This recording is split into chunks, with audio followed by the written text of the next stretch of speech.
Entrepreneurs very, very, very frequently make the mistake of focusing on top line revenue instead of profit. And top line revenue literally means nothing because sometimes a business has $500,000 in revenue, but spends $600,000 and is in the hole $100,000. So top line revenue, quite frankly, doesn't really matter. It's far more important that you have profit. Welcome to Plenty. I'm your host, Kate Northrup, and together we are going on a journey to help you have an incredible relationship with money, time, and energy, and to have abundance on every possible level. Every week, we're going to dive in with experts and insights to help you unlock a life of plenty. Let's go fill our cups. The end of the year is nearly upon us, and now is a time of, possibly holiday cards, holiday baking, gift buying, wrapping, travel, family, all that stuff. However, it also needs to be a time of financial consciousness because there are 5 things that you can do before the end of the year that will set you up to save money and have a more prosperous new year. And some of these things cannot be done after December 31st. So I want you to listen in and listen up. Here are the 5 things that we do every year before we wrap up the year, and I want to pass them along to you because some of these things I learned the hard way. All right, so number 1 is part of our annual planning ritual is that we do a financial wrap up. So this is parts 1 and 2. The financial wrap up has 2 parts. One of them is quantitative. So there are a few numbers that I recommend you total up at the end of the year. Now, some of these you won't exactly know until January because, your numbers from your bookkeeper may not come in and everything, but you can get a ballpark. So those are your income. So personally, right, it would be your income. So how much did you make this year? Personally, your expenses. How much did you spend this year? You may even want to go through with a fine-tooth comb and look at what did you spend your money on and were those things in alignment with your values? That was kind of like a bonus. How much did you save this year? How much did you increase your savings this year? And did you reach any of your financial goals or make significant progress towards any of your financial goals? And do your financial goals need any kind of reassessing? Now, the other piece is if you run a business, what I would recommend taking a look at is what was the top line gross revenue for your business? What was the profit for your business? How did it compare to last year? What did you spend this year in various categories in your company? Is that an increase over last year, a decrease?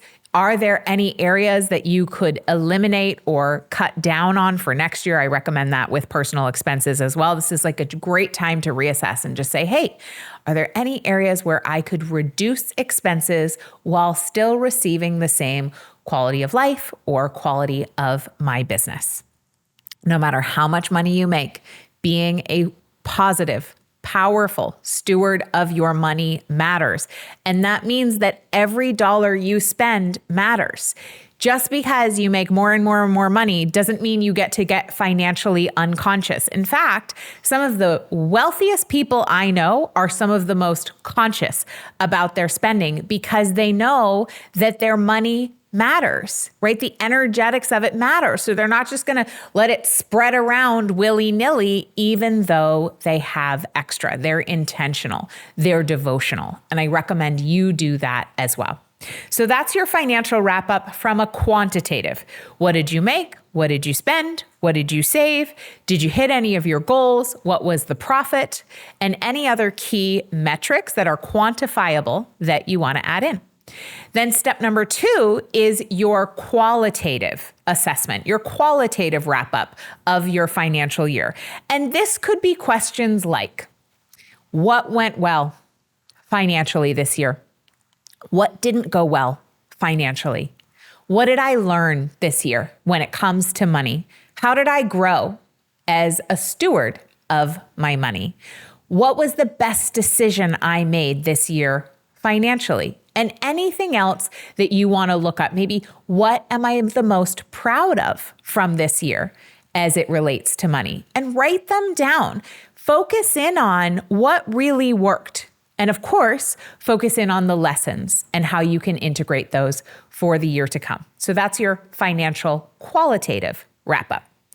Now, step number 3 is to meet with your CPA and take a look at what are you going to owe for taxes. Now, we meet with our CPA in early Q4 to do a mock-up of our taxes for the year, a mock-up of our tax return, even though we don't yet know, by the end of October, what we will have brought in total in the company. At least we can kind of do a ballpark so that we're not shocked by an unexpected tax bill.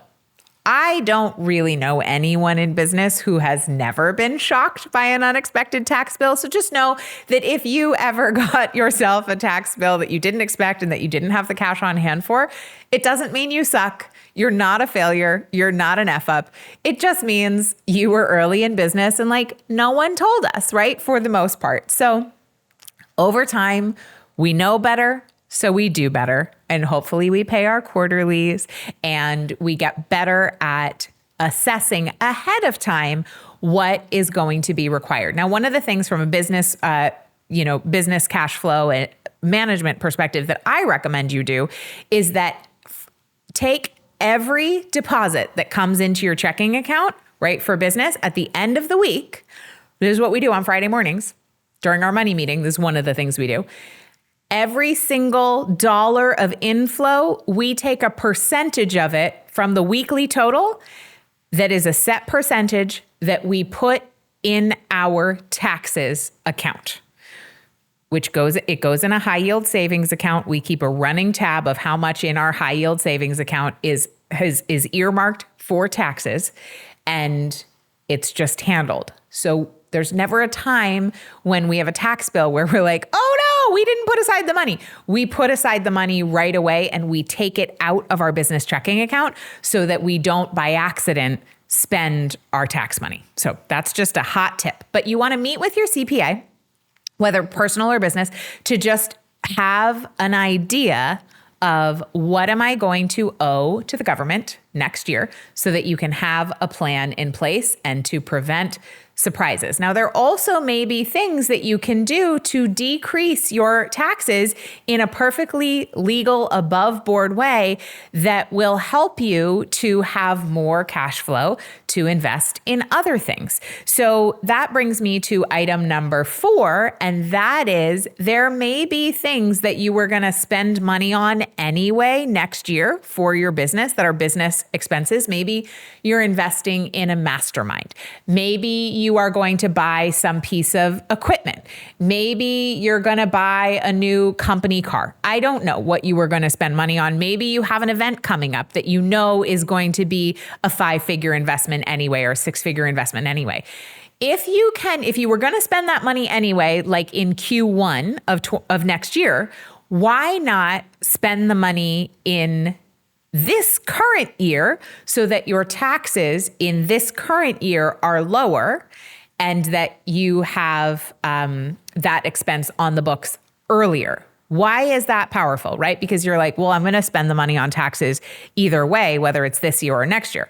Well, that is powerful for you because the more capital you have, the more dollars you have in your power now, the more power you have to benefit from investing that money in things that is going to give you a return, whether those are assets like paper assets or real estate that's going to give you a passive return, or whether that's investing in your business in a way that is going to give you an active return, because the best investment you can always make is in yourself and your business, no matter what. So for example, if I was going to join a $25,000 mastermind next year anyway, and it starts off in January, I would, if I had the cash flow available now, I would pay in full for that ahead of time because I would rather have the tax deduction this year on the books so that overall I'm paying less in taxes this year so that I have more money left for me this year to then be able to invest in other things that will make me money sooner. Because the more money you have and the sooner you have it, the more you can benefit from the time value of money, which is that when you invest in things with more time, you get to benefit from compound interest or benefit from that investment earlier on. So that was number 4, is possibly spending money on business expenses you were going to spend anyway in Q1 next year. Spend it in Q4 this year if you have the cash flow available. You can also think about like paying in full for software services. So if you pay for certain things monthly, maybe they have a savings available to pay for a year in advance. So you could pay in full, get the savings, and get that tax savings this year. So those are some smart tweaks that you can make to your spending. And then number 5, set financial goals. I am sure you have heard the many, many times quoted study from Harvard where they took a percentage of the graduating class, and those who had written down their goals were a very small percentage. And then like 30 years, 20 years in the future, they saw that the people who had written down their goals had achieved them, whereas the people who hadn't did not. Now, we could pick apart this study and be like, is it just because the sort of people who would write down their goals are also the sort of people who would achieve them? I mean, likely, but that also means that you can become the kind of person who would write down goals and achieve them, and start by writing them down. Now, I personally have had a tricky relationship with writing down goals because I'm like, I don't want to undercut myself. I don't want to overdo it and then be disappointed. But I just want to say, like, goals are not spells, right? Just because you write something down doesn't mean it's automatically going to happen, right? It's not magic.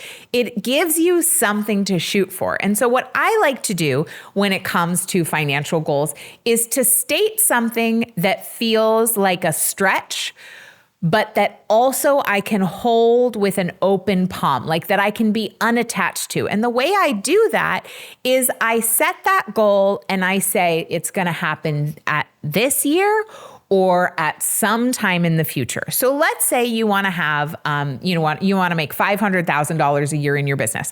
Maybe you'll put that as your goal for next year. Now, maybe it feels like, well, can I do that this year? I don't know. I'm not sure. Now I'm getting anxious. That's not the vibe. That's not what we want. And so if you have that kind of relationship with your goal where it makes you feel anxious or pressured, what I would recommend is lengthening the timeline and just saying, okay, I'm going to put 500,000 annually down as my revenue goal for this year. I also recommend having a profit goal, by the way, because entrepreneurs very, very, very frequently make the mistake of focusing on top line revenue instead of profit.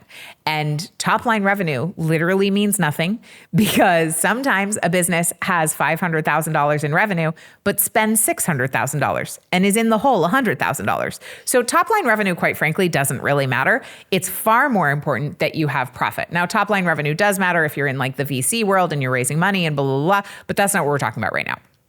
Most of the people that I talk to are in more of a lifestyle freedom business where their profit is actually more of what's available for them to live their desired lifestyle and to have the freedom that they want to have. So that's kind of why I'm having this conversation.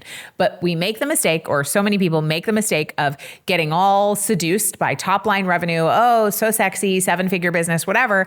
But it's like, if you have a 7-figure business and you're also spending 7 figures, you have no money to live. So pay far more attention to your profit. But what I was talking about in terms of holding an open palm when it comes to your financial goals is it really helps me to say like, okay, well, if I want a $500,000 a year, $500,000 year, or maybe even a $500,000 profit year, do I think I can do that next year? I don't know, maybe.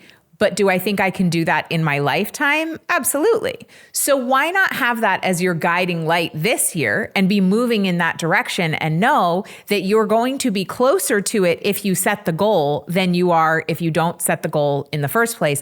But you can always lob the timeline out a little further. And I find that when I give myself a specific goal, but I allow myself more wiggle room and more of a spacious timeline when I feel anxious about the pressure of time, it instantly is more relaxing and I instantly have more oxygen in my brain, right? Because I'm now not in a sympathetic dominant nervous system state where I can say like, oh yeah, I have plenty of time. There is abundance here. And then I get more creative. And then it is far more possible for me to come up with ways to work strategically towards that goal. Now, specifically, I want you to ask yourself about whatever your financial goal is, revenue, profit, whatever it is, income for your year, savings goal. You can come up with all sorts of different goals.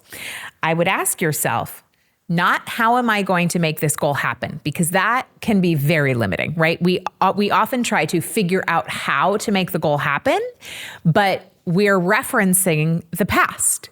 We're referencing our lived experience thus far. Our lived experience thus far doesn't have much to tell us about achieving this goal because very likely you are setting a goal that you have yet to achieve. So you don't know how to achieve that goal. Otherwise, you would have probably done it by now. So don't ask yourself, how am I going to achieve this goal? Instead, ask yourself, who do I need to be in order for this to be my reality? And that is going to give you gold because identity shifts lead to behavioral shifts. Identity shifts lead to behavioral shifts. So ask yourself, who do I need to be, not what do I need to do? All right, so in summary, the 5 steps to take before the clock strikes midnight at New Year's are, number 1, do a financial wrap-up. Do one that is quantitative with numbers, step 1. Step 2, do one that is qualitative. Step 3 is take a look at your expected taxes, meet with your CPA, do whatever you need to do to plan for your upcoming taxes. Number 4, spend money early if relevant to save on your taxes this year.